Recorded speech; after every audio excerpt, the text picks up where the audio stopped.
Enter the vivid kaleidoscope of beautiful landscapes, magnificent archaeological sites, dense forests flourishing with wildlife, pristine beaches, rivers, art, and natural heritage. A land of mystery, of ancient temples unearthed from the dunes of sea sand, of colorful tribes whose culture is frozen in time, the sacred ground of Mahayana Buddhism, a land bustling with possibilities, Orissa, the divine land.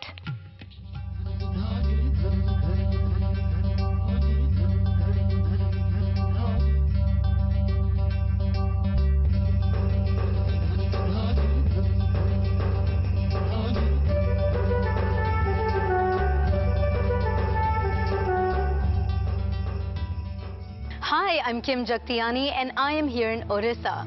It is a lush green state that lies along the eastern seaboard of India with the Bay of Bengal on one side and thickly wooded eastern Ghats on the other. This state is really famous for its ancient temples and monuments as well as its many Indian traditional art forms.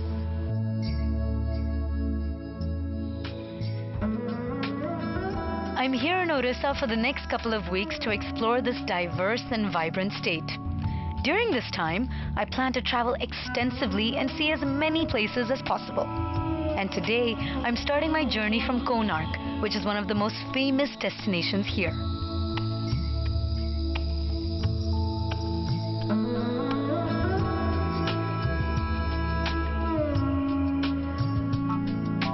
I am at the absolutely spectacular Sun Temple, which in many ways marks the grandest achievement of Orissan style of architecture and is now a UNESCO World Heritage Site. This temple is about 3 kilometers from the sea, but originally at one time the ocean almost came up to its base. In fact, European sailors even referred to it as the Black Pagoda and also used it as a navigational point.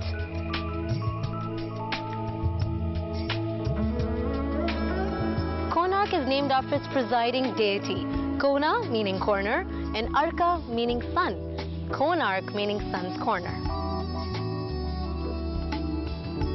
A pair of colossi, 2 lions, each rampant on a crouching elephant, originally guarded each of the 3 staircases of the porch.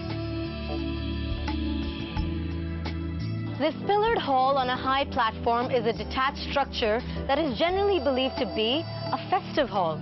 The sculptures on the pillars depict a carnival of music and dance, which reflects the rhythms of life.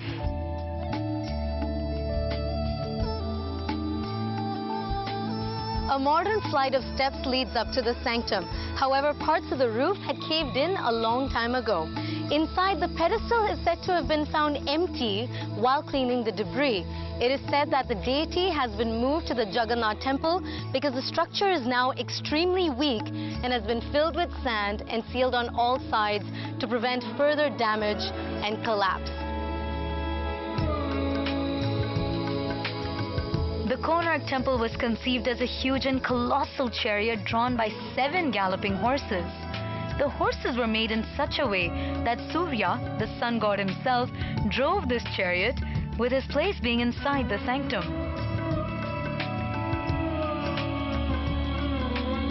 Each horse represents a day of the week, and the 12 wheels arranged along the base of the temple represent the 12 months. The wheels on the eastern side of the temple also make effective sundials.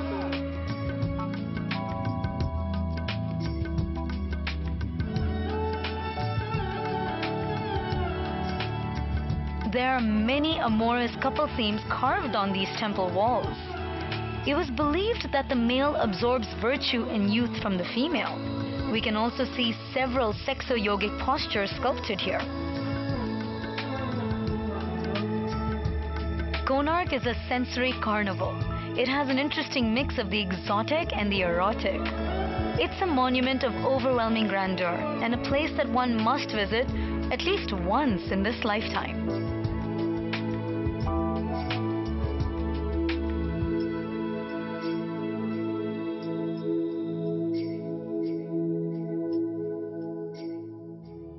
From here, I'm headed to Puri, which is about 35 kilometers away. Puri is considered to be one of the 4 most sacred pilgrimage spots for Hindus and has been so for centuries. Known to be the seat of Lord Jagannath, who is also known to be the Lord of the universe, Puri attracts millions of devotees around the year.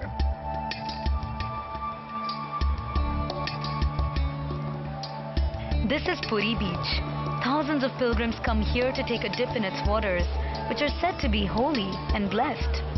This is also considered to be a purifying ritual, which is performed before heading towards the Jagannath temple.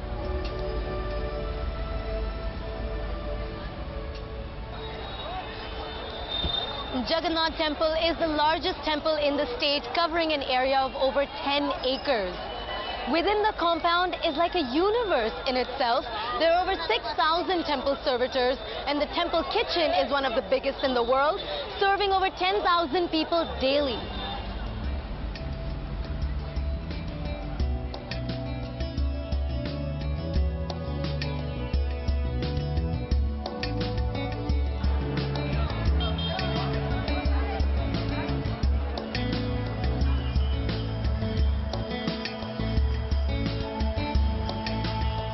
The principal deities here are Krishna, his brother Balabhadra, and sister Subhadra. They're revered by millions of pilgrims who come to seek Lord Jagannath's blessings. In fact, the Mahaprasad, or the spiritual food, is first offered to Lord Jagannath and then to goddess Bimla. Only then is it given to the devotees. It is said that even a single bite of the Mahaprasad can lead to spiritual liberation.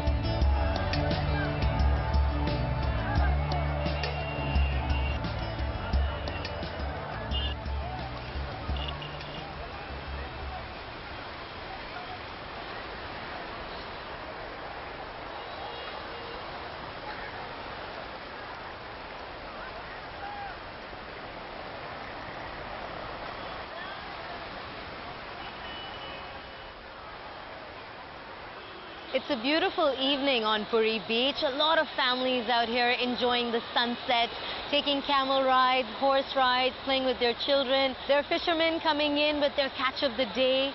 But all this you can pretty much find anywhere in India. What's really unusual on Puri Beach is that sculptors get together to turn this place into an open-air art gallery.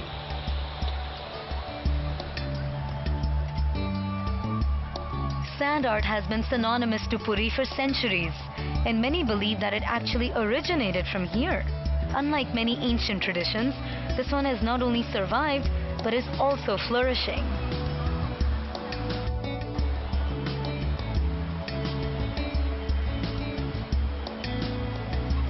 This beach has a really unique charm of its own. The mornings are completely sun-soaked in religious fervor, while the evenings have a really relaxed vibe. It's easy to just become a part of the crowd or find a spot to watch the waves as the sun goes down.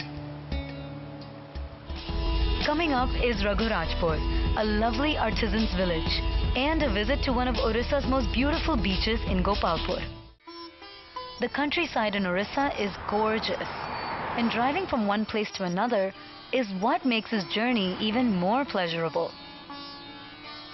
I've just stopped by a rustic, idyllic little village called Raghurajpur. It lies along the southern bank of Bhargavi River, and as you can clearly see, it's absolutely gorgeous.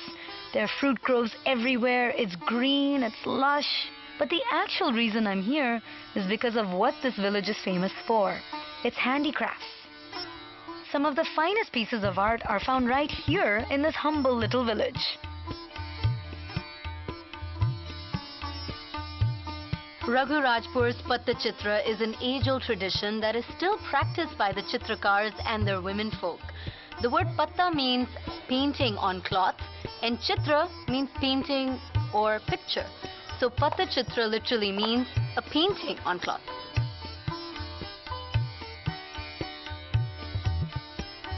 These Chitrakars or painters first settled in Raghurajpur around the 12th century, and that's about the same time Jagannath temple was being constructed.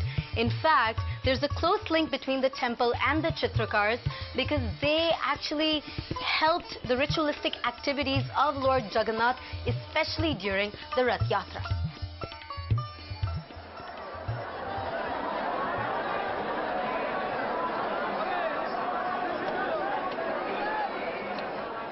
The The Rath Yatra or the Chariot Festival is one of the largest annual festivals in India, during which Lord Jagannath goes on vacation from his temple in Puri to his palace in the countryside. He's accompanied by his sister Subhadra and brother Balabhadra.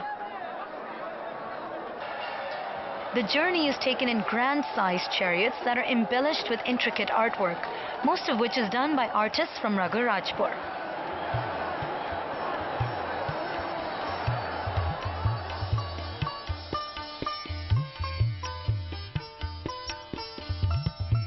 Right here in Raghurajpur are also a handful of artists who are trying against all odds to keep the ancient Indian game of Ganjappa alive.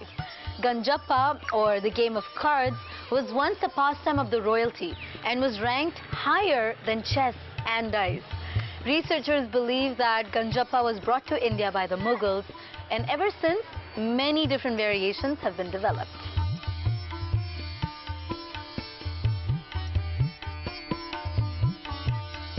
It's really exciting to see so much artwork happening right in front of you.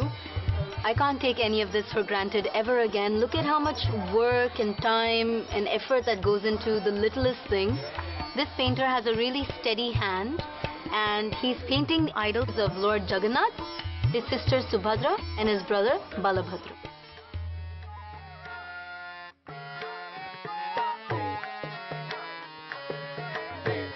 There's just one more thing left on my list before I leave Raghurajpur, and that is to explore the living tradition of a performing art that is known as Gotipua. Gotipua means single boy, and it's a beautiful dance form that originated in the 14th century.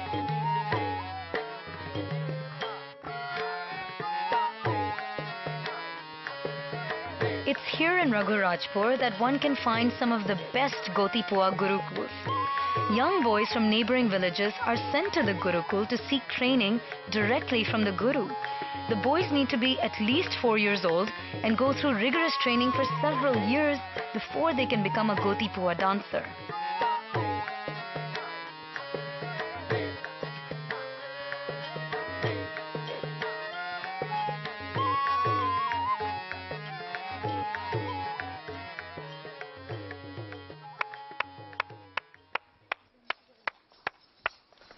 बहुत अच्छा किया. Very good.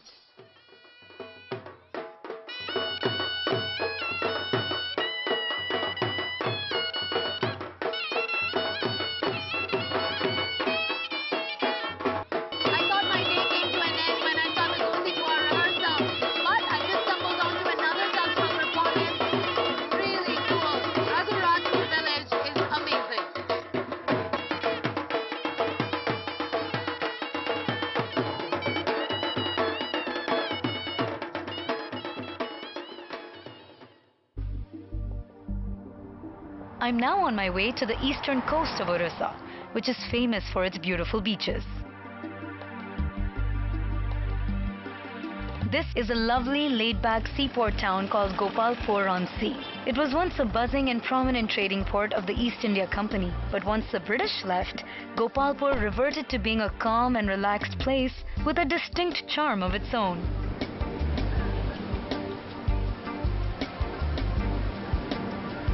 This town is famous for having one of the most pristine beaches in Orissa. But don't expect to find sunbathers or cool shacks around here. This place is purely for people who love serenity, the ocean, and peace.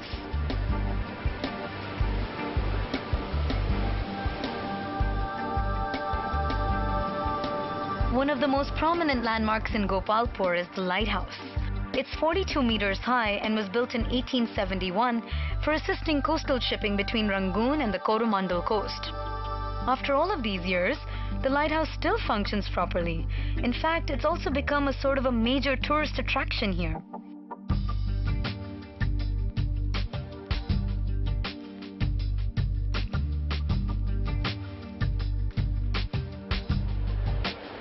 Oh, wow. Absolutely breathtaking. This has to be the best view in Gopalpur.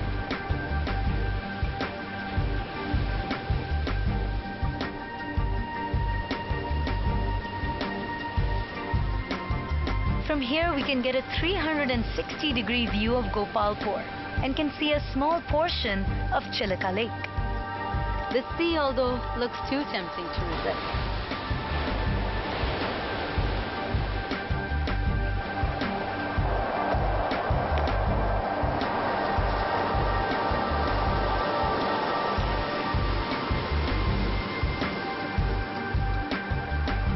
This place is perfect to have really long walks. And if you walk long enough, you could reach the old jetty right here.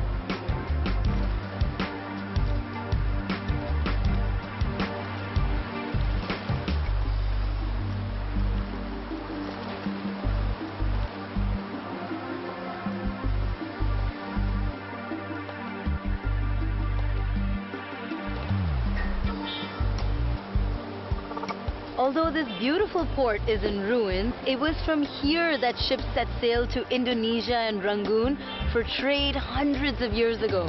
Just being here revives the romance of a bygone era.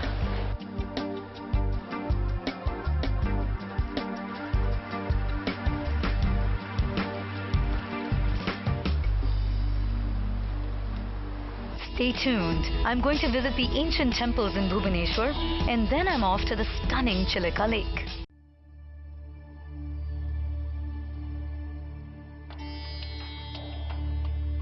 Next on my route is the capital of Orissa, Bhubaneswar, which is also known as the City of Temples.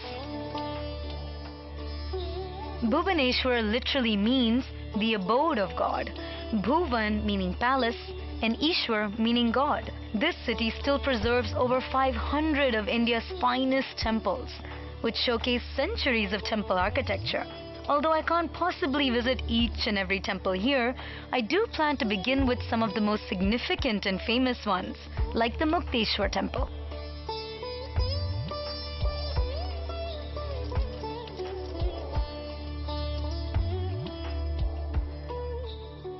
The small and elegant Mukteshwar temple dates back to 950 AD, and it is often referred to as the miniature gem of Orissan architecture. Besides its beauty, it is also an important transition point between early and later phases of the Kalinga school of temple architecture. It has a successful combination of old elements mixed with new concepts and designs. In fact, some of the innovations created right here became essential features of the temples built later. That is why it is known as the harbinger of the new culture.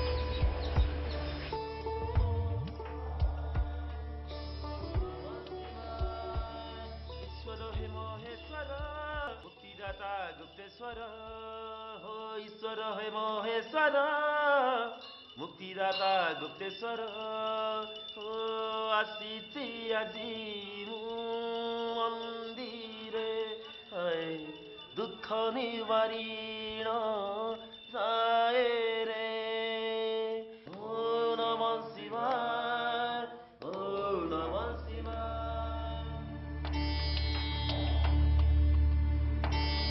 This temple is a treasure trove of sculptures.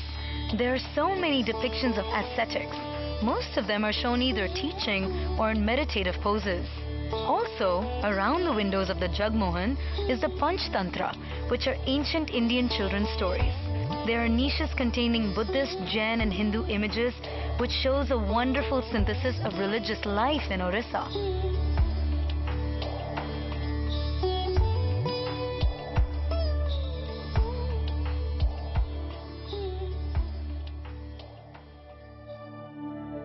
Next on my temple trail is the great Lingraj temple dedicated to Lord Shiva. It was built in the 11th century and apparently soars over the city.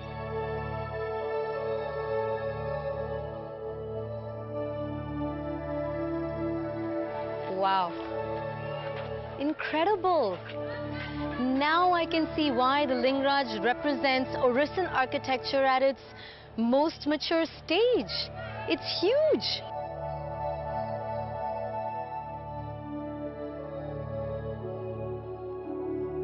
Unlike many of the other temples in Bhubaneswar, the Lingraj is still a place of active worship. However, entry is strictly prohibited for non-Hindus. This viewing platform comes in handy for tourists and non-Hindus, and this is also the best place to enjoy the view of the temple.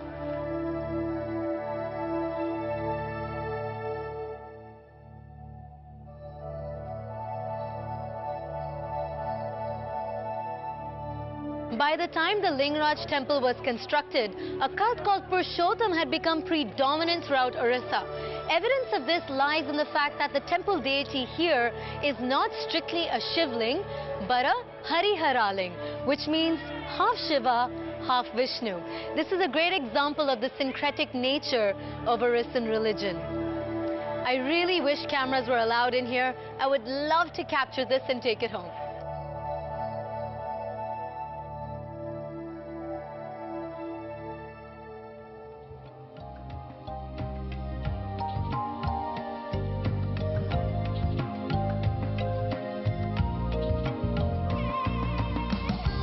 Later that night, after exploring the city, I decided it was time to try a proper Oriya meal.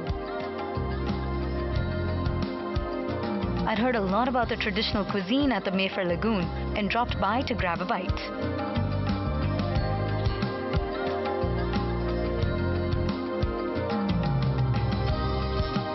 Let the feast begin. Bon appetit, or as they say in Orissa, Subho Bhojan. The next morning, I began my journey to Chilika Lake. It's about 100 kilometers from Bhubaneswar.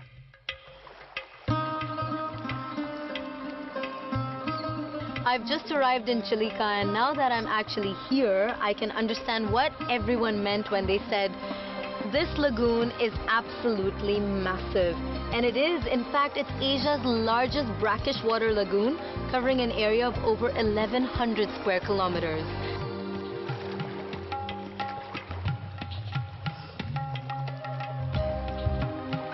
Chilika is a highly productive lagoon ecosystem and has rich fishery resources, which sustain the livelihood of thousands of fisher folk who live in and around these waters.